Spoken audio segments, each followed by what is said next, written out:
Pandas Index Max, or you might see it as IDXMAX, which stands for Index Max. This is what you do when you want to find out for each row, which column has the highest value, or for each column, which row has the highest value. This might make more sense if we look at examples, so let's jump into it. First thing that we're going to do is we're going to import pandas as PD, and we're also going to import numpy as MP because we're going to use some random numbers. So the first thing that I'm going to do is I'm going to create a data frame. Now this is going to be a data frame of test scores. So I'm going to set my random seed so you can get the same random numbers that I get. And then I'm going to look at 4 students across 3 tests. Test 1, 2, 3. And I'm going to look at Bob, Sally, Frank, and Patty. Run this, and as you can see, I get a score between 0 and 100 for each of my 4 students across 3 tests. So now the question is, well, which test did Bob score the highest on? What about Sally? What about Frank? And what about Patty? You could go through this with an iterable and maybe doing a for loop, but that gets kind of verbose. A one-liner would be great, and that's exactly where IDX Max or Index Max comes in. So what this will do is this will return the index of the highest value for the axis that you're looking at. So here, because I'm calling axis equals 1, that means I want to look at my rows.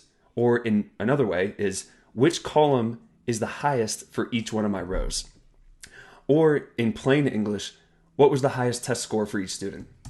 Go ahead and run this. And as you can see, we'll look at these 2 here. Bob got a score of 92. That was his highest test score. And so we get test 2 for Bob. For Sally, we get test 1 because this 71 was the highest. And Frank was test 2 because this 86 was the highest, and so on and so forth. So that's what happens when you set axis equals 1. You get your highest column.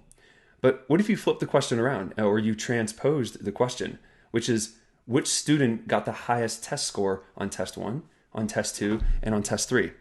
Well, in order to do that, all you need to do is just flip your axes. And so here I'm going to say my axis is 0, which means I want to look at the columns, and I'll go ahead and run this, and I get test 1 is Frank. So let's go back up here and let's take it out. Test 1, Frank, 82. 82 is the highest number. That makes sense. Awesome. So it's pretty simple here, but I wanted to show one more data frame, and I wanted to look at a lot of students with a lot of tests. So I'm doing something similar beforehand. I'm just making more examples here. We're going to have 100 students, and we're going to have 10 tests. All right. So let's see what this looks like. And it looks like I have 1,000 test scores, and you can see here I have student 1, 2, 3, 4, all the way to 100, and then I have 10 tests. So that is a ton of test scores. The first example is pretty easy. We could just look at it. But with all these, we're going to need to be a bit more programmatic about it.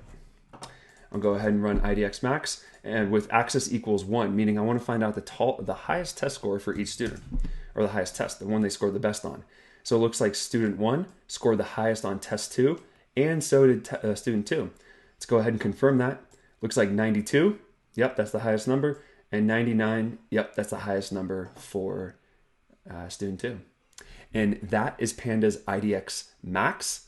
And a little bonus here is you can also do IDX Min, which will tell you the exact same thing, but will tell you the minimum value. So here's test 3.